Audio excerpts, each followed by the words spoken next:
You probably are never going to use this on the road. When do you ever do a figure eight, an infinity loop, while you're riding on a motorcycle? So why practice it? Out here on the open road, everything comes together. The drills, the practice, the hours spent refining control at slow speeds. It all pays off in ways you can't always describe, but you can absolutely feel. Riding through these twisty mountain roads, the confidence built practicing the skills used in a simple figure eight drill show up in every turn, every curve, and every moment where control and transition speed matters. The ability to place the bike where you want it, to lean in with confidence, to trust your muscle memory instead of fighting instincts and fear, that's the difference between just riding and fearlessly flowing with the road.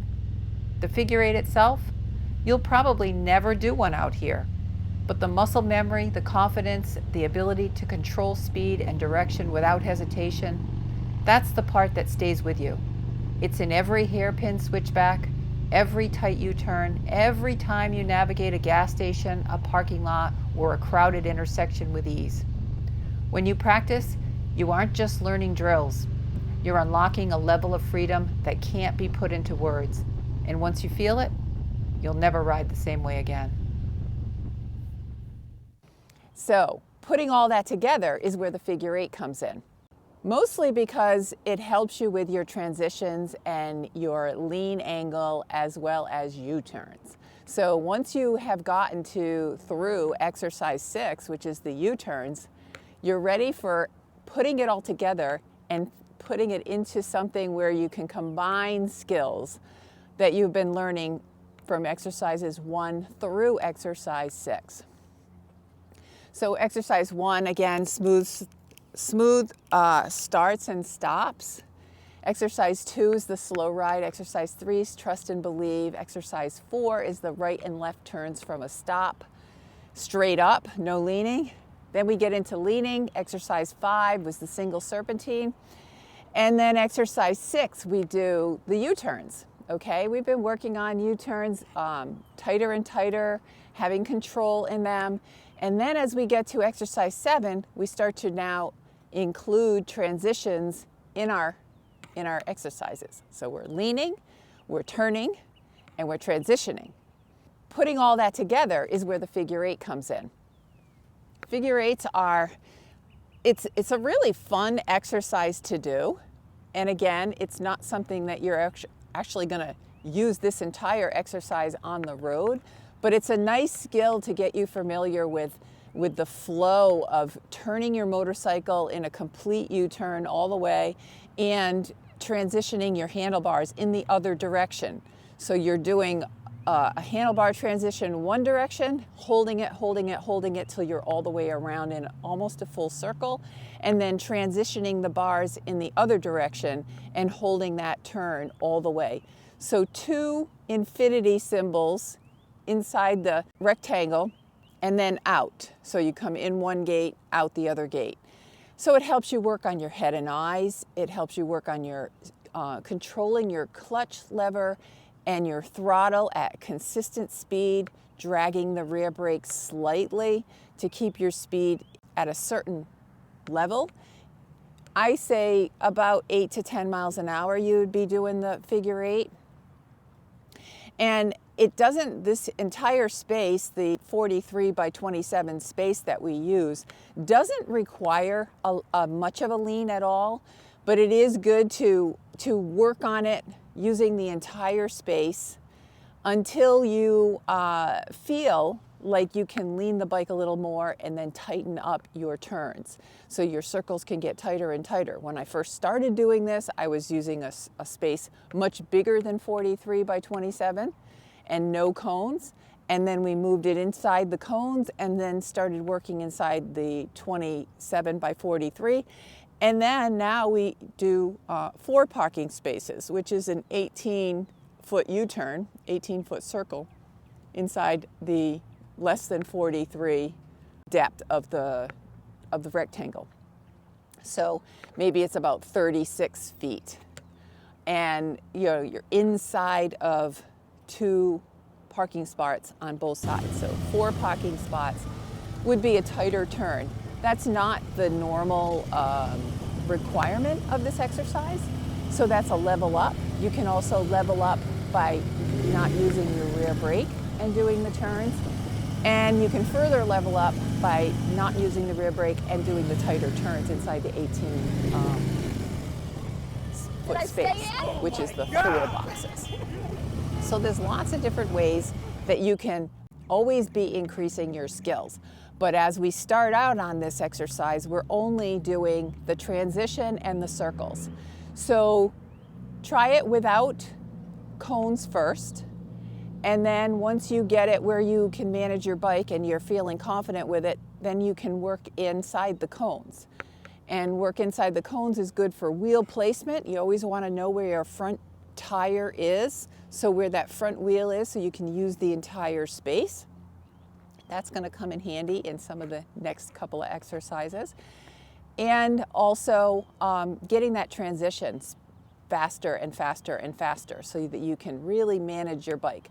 When is that useful on the road? It's useful when you're on the curvy roads in the mountains. So when there's switchbacks. Switchbacks, you lean and you turn, and you're typically not going super fast, but you are doing these maneuvers in the mountains when you're using switchbacks. So it's always good to practice in the parking lot first so that you're familiar with the moves when you have to do them on the road. So again, enjoy our exercise 7, drilling in on the drills.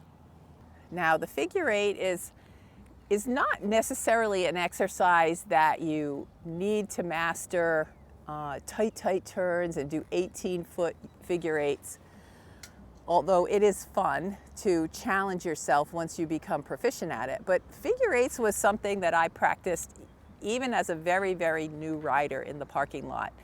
And I didn't really have many skills at all. I was practicing to get skills.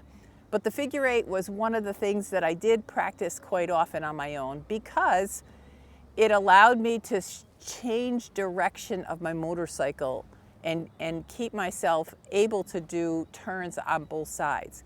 You know how sometimes we say turning right or turning left is easier and one is more difficult? You know, I found that on my motorcycles as well. I found that on my Heritage, turning to the left was easier. Turning to the right was like almost non-existent for me at first. And then, you know, I got better at it because I practiced so much that I could do both sides, become ambidextrous at my motorcycle. And then I got a street glide. And doing the street glide, my street glides, turning right was always easier and turning left was difficult. So, you know, I got into that pattern of working hard on my left turns, and it was, you know, it's quite easy, came natural to turn right. I don't really know why that is, so if there is something like that for you, then let me know. Then I get my Road King Pepper, and I find that turning left is easier. But I've practiced going right so many times with my street glide that the right turn is, the right turn is like my preference. But I can actually do it on the Road King. I can do the left turns easier. They come more naturally to me. But it's subtle on the Road King. The Road King doesn't give me as much difficulty either direction. So I really like that. I can go either way without any real effort or angst when I'm doing my exercises on the Road King. So back to exercise 7. That is your figure 8. So it's kind of like an infinity loop. And the way we set it up is that the length of the course is about 43 feet long. And the width is 27. So it's the size of our U-turn. And then we do it so that the 2 parking spaces inside the middle of it allow us to get the 18s. Okay, so if we're inside those 2 parking spaces, then that means we're doing about an 18-foot turn. So after you're done with your U-turns and you can get them pretty consistently, what a figure eight is it's just two back-to-back U-turns, right? It's just one U-turn into another U-turn and crossing over in the middle. So what you do is you're holding your turn from the U-turn longer so that you can come up on the center line, go straight on the center line and hold it before you turn into the next U-turn. And it'll bring you right around. And again, you want to do your head and eyes, chin to shoulder, so that you're looking towards the other exit gate when you're making your U-turn. And the exercise is to do two figure eights. So you come in through one gate and you go towards the other gate. So you're crossing over. And then you turn left to do the first U-turn. And if you don't use all of the space, it's going to push you either way, widthwise or lengthwise, to the other side, and you might not have enough room, especially if you're just new to this. So you want to go all the way to the gate and make your U-turn using the entire space. And when you come around, you should be at the center of where the figure eight is. So you can mark cones for where the center is. We use the white center line as the center of our figure eight, so we know where we're supposed to be on the turn. We come back and we stay on that white line all the way until we get to the other end. And then we take the right hand U-turn using all of the space and come around. And that's one time, one infinity sign is one revolution. So if you do that twice and then you go out the exit gate, and that is the exercise. Now we've been doing this long enough that we actually just stay in the infinity loop for a long time, and we do variations on it. So we'll do it wider, and then we'll do it more tight, and we work on our head and eyes, we work on leaning the bike, we work on our friction zone, staying in the friction zone so that we don't have to move our clutch and our throttle much at all, and we're just using the brake. I work on it brakeless. So I try to do it brakeless, and that keeps me really in the friction zone, and I have to control my speed. And then we've also done two people inside the figure eight at the same time, just as another way to level it up or make it more interesting and just have some fun with it. So I will be doing a breakdown on the figure eight, and you can see what I'm doing, and then you can let me know how you're doing on your figure eights, whether you like that exercise. That was always my favorite exercise when I was brand new, is the figure eight, because it was like a continuous learning of handling the handlebars and turning the handlebars and getting my head and eyes into the mix in a consistent way and starting to just feel more comfortable with the flow of the bike going in both directions. So let us know if you like the figure eight and how you're doing on it as well. I know that the figure eight seems intimidating when you first look at it, 43 feet by 27 feet. And if you're just learning how to do U-turns, it's probably, and the fact that there's cones kind of freak you out a little bit. So when I was new, I was really just doing figure eights inside the parking lot, using the parking spaces as a guide, but I was not confining myself inside of any kind of size constraints. And I would say start there. Get used to just doing the flow of turning your handlebars in two different directions, turning your head and eyes in two different directions, and doing the figure eights in the parking lot using as much space as you need. Remember though, light on the rear brake. The rear brake is really not to overcorrect you using too much throttle and too much clutch. So the throttle should be at about 2,000 RPMs. Your clutch should be in the friction zone at position 1, which is just after the grab. And if you keep yourself there, you're just dragging the rear brake. You're not pressing the rear brake so that it stops you or jerks you. It's just, you can literally, on a Harley, you can literally rest your foot on the brake. You can rest your foot on the brake and it's not going to engage the brake lights. Like, it's not going to slow you down.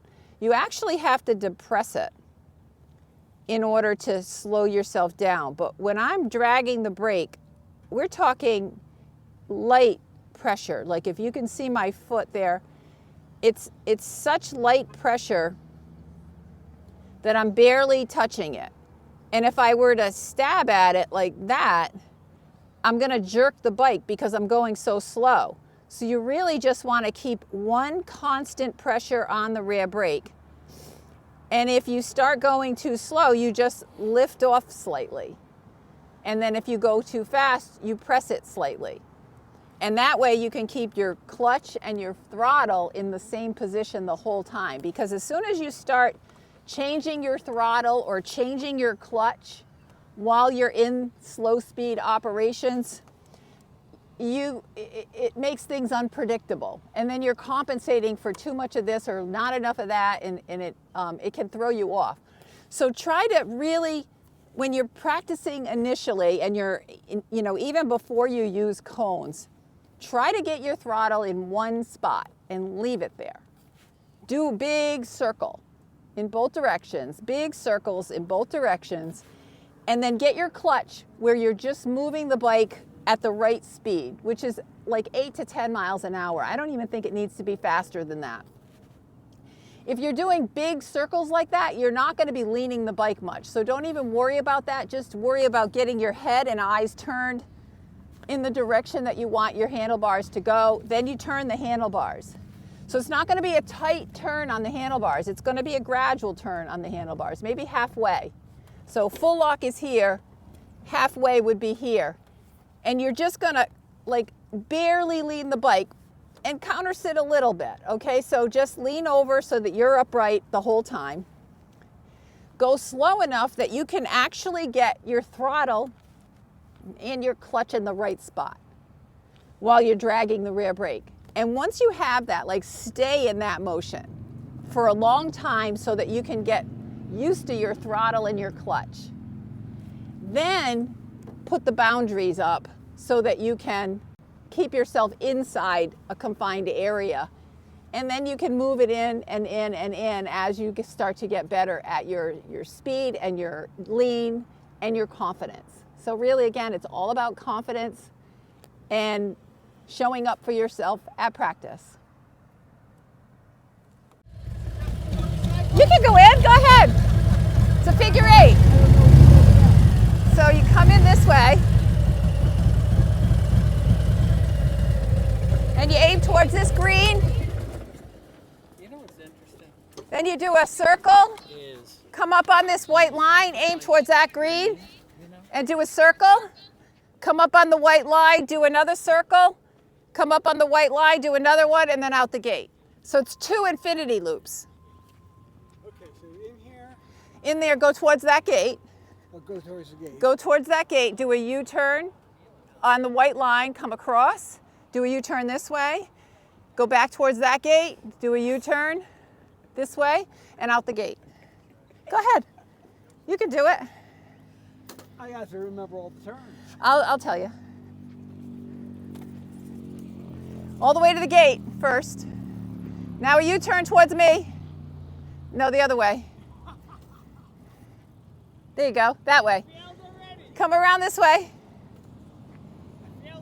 That's all right. Come around this way. Go on the white line. Yep, and then this way towards me. Stay towards me, and then the white line.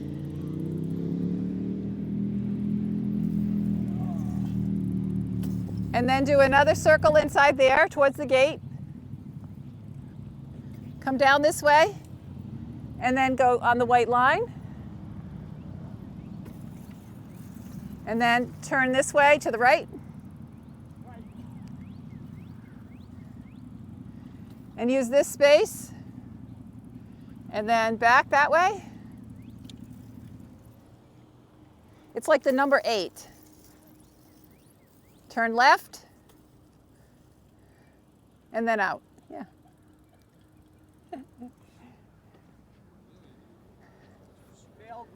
That's okay.